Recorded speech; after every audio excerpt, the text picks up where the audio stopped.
ভারতের পূর্বাঞ্চলীয় রাজ্য ঝাড়খণ্ডে চলতি মাসে নির্বাচন অনুষ্ঠিত হবে এবং ভোটকে সামনে রেখে প্রতিদ্বন্দ্বীদের মধ্যে ব্যাপক বাকবিতণ্ডা পরিলক্ষিত হচ্ছে। কিছুদিন আগেই বাংলাদেশি অবৈধ অনুপ্রবেশ নিয়ে ঝাড়খণ্ডের ক্ষমতাসীন ঝাড়খণ্ড মুক্তি মোর্চা জেএমএম নেতৃত্বাধীন সরকারকে তাক করে বিস্ফোরক মন্তব্য ছুড়ে দিয়েছিলেন দেশটির প্রধানমন্ত্রী নরেন্দ্র মোদী। এবার ভারতের কেন্দ্রীয় ক্ষমতাসীন ভারতীয় জনতা পার্টি বিজেপি এর জাতীয় সভাপতি ও কেন্দ্রীয় স্বাস্থ্যমন্ত্রী জগৎ প্রকাশ নাড্ডা বা জেপি নাড্ডা বলেছেন যে ঝাড়খণ্ডে বিজেপি ক্ষমতায় এলে প্রত্যেক বাংলাদেশিকে ঝেঁটিয়ে বিদায় করা হবে। এমনকি যেসব বাংলাদেশি অনুপ্রবেশকারী স্থানীয় নারীদের বিয়ে করেছেন তাদের ও তাদের সন্তানদের আদিবাসী অধিকার দেয়া হবে না বলেও মন্তব্য করেছেন তিনি।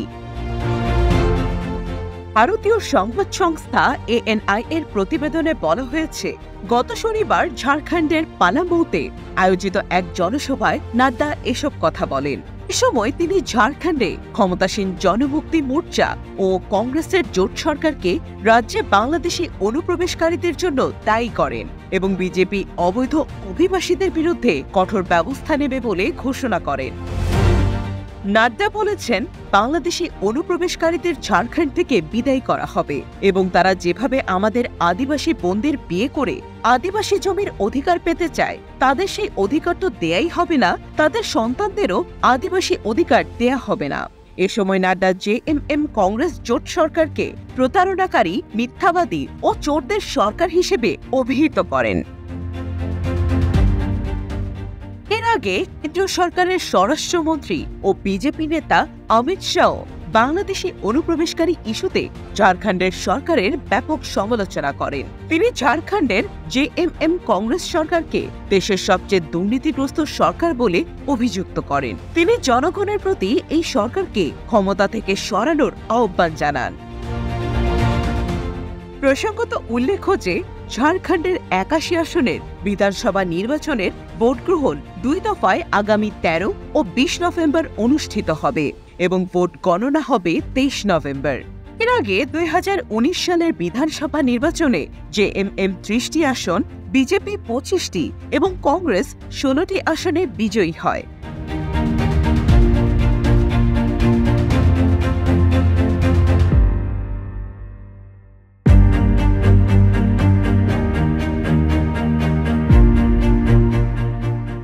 দখলদার ইসরায়েলের সর্বঘনিষ্ঠ মিত্র যুক্তরাষ্ট্রের চাপে কাতার হামাসকে দোহায় তাদের কূটনৈতিক অফিস বন্ধ করতে হবে বলে জানিয়েছে। খুব অল্প সময়ের ব্যবধানে এমন তথ্য ছড়িয়ে পড়ে আন্তর্জাতিক গণমাধ্যমগুলোতে। এই তথ্য রীতিমতো রাগান্বিত করে তোলে যুদ্ধবিরোধী শক্তিকে।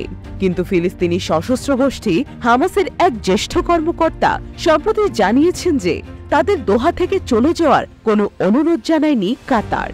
৯ নভেম্বর শনিবার এক প্রতিবেদনে এই তথ্য জানিয়েছে কাতার ভিত্তিক সংবাদ মাধ্যম আল জাজিরা। ১ দশকের বেশি সময় ধরে কাতারের রাজধানী দোহায় নিজেদের রাজনৈতিক অফিস পরিচালনা করছে হামাস। এছাড়া দেশটিতে তাদের একাধিক নেতাও বসবাস করেন। জানা গেছে, শনিবার সকালে খবর প্রকাশিত হয় যুক্তরাষ্ট্রের অনুরোধে হামাসকে দোহার অফিস বন্ধ করে চলে যেতে বলেছে কাতার।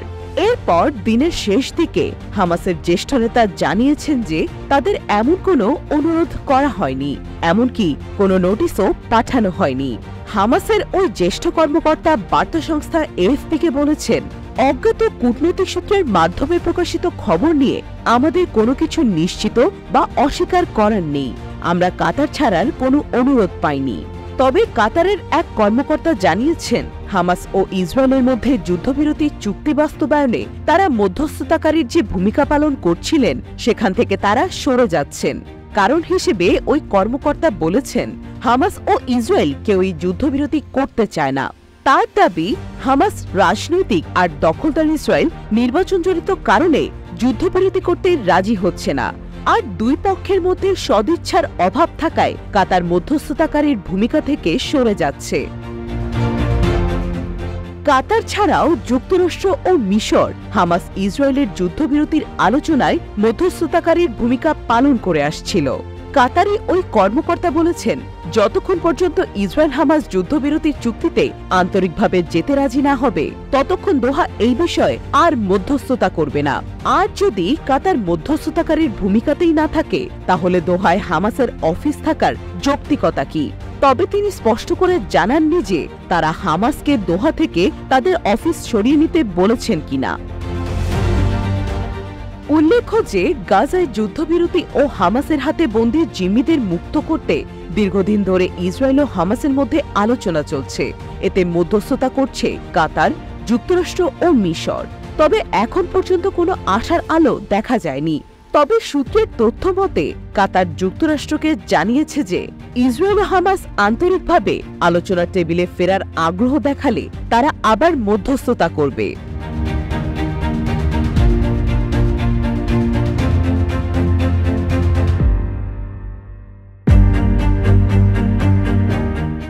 চলমান গাজা যুদ্ধের 401তম দিনেও পরিস্থিতির কোনো উন্নতি নেই। বর্বর ইসরায়েলি সামরিক বাহিনীর নৃশংসতা যেন দিন দিন শুধু বাড়ছেই। এতে করে উপত্যকাটিতে নিহতের মোট সংখ্যা 43,550 ছাড়িয়ে গেছে। এমত অবস্থায় ইসরায়েলের বর্বরতা রুখতে সোচ্চার ভূমিকা পালন করছে যুদ্ধবিরোধী শক্তি। প্রতিরোধ যোদ্ধাদের কাছে পদে পদে হেনস্থা হচ্ছে নেতানিয়াহুর বাহিনী। এর মধ্যে যুদ্ধ চালিয়ে যাওয়ার জন্য সহযোগিতা স্বরূপ জায়ানবাদী ইসরায়েলের জন্য সমরাস্ত্র বহন করে নিয়ে যাচ্ছিল 2টি মার্কিন জাহাজ। তবে সেই জাহাজগুলোকে আটকে দিয়েছে স্পেন। স্পেনের পররাষ্ট্র মন্ত্রণালয় এক ঘোষণায় বলেছে, যুক্তরাষ্ট্রের নিউ ইয়র্ক থেকে 31 অক্টোবর মায়ারস্ক ডেনভার এবং 4 নভেম্বর মায়ারস্ক সিলেটার জাহাজ ইসরায়েলের উদ্দেশ্যে যাত্রা শুরু করেছে। এসব জাহাজ যাত্রা বিরতির জন্য অনুমতি চাইলেও সেগুলোকে স্পেনের কোনো বন্দরে কোনো অবস্থাতেই নোঙর করতে দেয়া হবে না।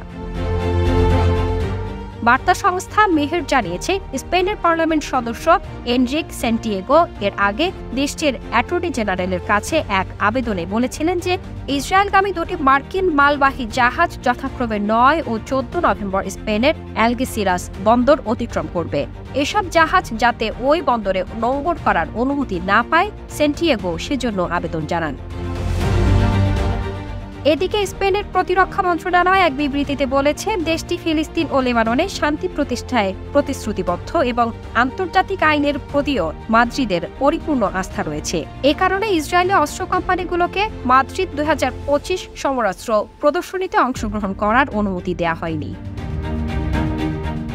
অন্যদিকে দুঃখজনক হলেও সত্য যে গাজায় ইসরায়েলি আক্রমণ শুরুর পর থেকে যুদ্ধ বন্ধের আলোচনা এবং জিম্মিদের মুক্তির জন্য মধ্যস্থতাকারীর ভূমিকায় কাজ করে এসেছে কাতার। তবে এই ভূমিকা থেকে আনুষ্ঠানিকভাবে সরে আসার ঘোষণা দিয়েছে উপসাগরীয় দেশটি। 9 নভেম্বর শনিবার এক প্রতিবেদনে এ খবর দিয়েছে মার্কিন সংবাদ মাধ্যম CNN।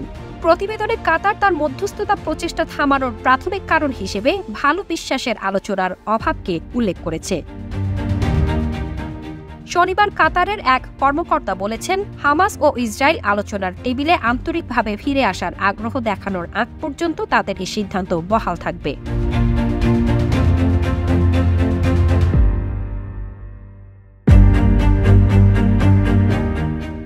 গত মাসে ইউক্রেনের বিরুদ্ধে রুশ সেনাদের কাঁধে কাঁধ মিলিয়ে লড়াই করতে সেনা পাঠাতে শুরু করে উত্তর কোরিয়া।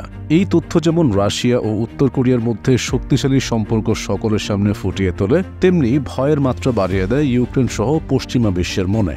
আরও একবার শত্রুদের ভিত কাঁপিয়ে দিতে নতুন এক বিস্ফোরক সংবাদ নিয়ে হাজির হয়েছে কিম পুতিন জোটে। জানা গেছে, উত্তর কোরিয়ার সাথে পারস্পরিক প্রতিরক্ষা চুক্তিতে স্বাক্ষর করেছেন রাশিয়ার প্রেসিডেন্ট ভ্লাদিমির পুতিন। এর মাধ্যমে এটি আইনে পরিণত হল। এটিতে পারস্পরিক প্রতিরক্ষায় সহযোগিতার বিধান রয়েছে। এর আগে রুশ পার্লামেন্টের উচ্চকক্ষ ও নিম্নকক্ষ চুক্তিটি অনুমোদন করে। 10 নভেম্বর রবিবার এক প্রতিবেদনে এই তথ্য জানিয়েছে বার্তা সংস্থা রয়টার্স। রয়টার্সের প্রতিবেদনে বলা হয়েছে, পিয়ংইয়ংয়ের শীর্ষ বৈঠকের পর গত জুন মাসে পুতিন এবং উত্তর কোরিয়ার নেতা কিম জং উন স্বাক্ষরিত এই চুক্তিতে সশস্ত্র হামলার ক্ষেত্রে একে অপরের সাহায্যে এগিয়ে আসার আহ্বান জানানো হয়েছে। রয়টার্স বলছে চলতি সপ্তাহে রুশ পার্লামেন্টের উচ্চকক্ষ চুক্তিটি অনুমোদন করে, আর পার্লামেন্টের নিম্নকক্ষ গত মাসেই তা অনুমোদন করেছিল। এই অনুমোদনের বিষয়টিকে পুতিন আইন হিসেবে স্বাক্ষর করেন, যা আইনি প্রক্রিয়ার রূপরেখা সহ শনিবার দেশটির সরকারি ওয়েবসাইটে প্রকাশ করা হয়। টানা 2.5 বছর ধরে ইউক্রেনে আগ্রাসন চালাচ্ছে পুতিনের দেশ রাশিয়া, আর যুক্তরাষ্ট্র সহ পশ্চিমা দেশগুলোর সহায়তায় রাশিয়ার বিরুদ্ধে পাল্টা হামলা করছে কিয়েভ। বিপরীতে মস্কো তার মিত্রদের কাছ থেকে সহায়তা পাওয়ার চেষ্টা করছে। মূলত রাশিয়া 2022 সালের ফেব্রুয়ারি মাসে ইউক্রেনে পুরোদমে তার আক্রমণ শুরুর পর এই চুক্তির ফলে মস্কো ও পিয়ংইয়ংয়ের মধ্যে সম্পর্ক আরও ঘনিষ্ঠ হল। দক্ষিণ কোরিয়া ও পশ্চিমা দেশগুলোর অভিযোগ, উত্তর কোরিয়া রাশিয়াকে অস্ত্রশস্ত্র দিয়েছে। ইউক্রেনের ফরেনসিক বিশেষজ্ঞরা বলছেন তারা রাশিয়ার আক্রমণের ক্ষেত্রগুলোতে কিমের দেশের অস্ত্রের সন্ধান পেয়েছেন।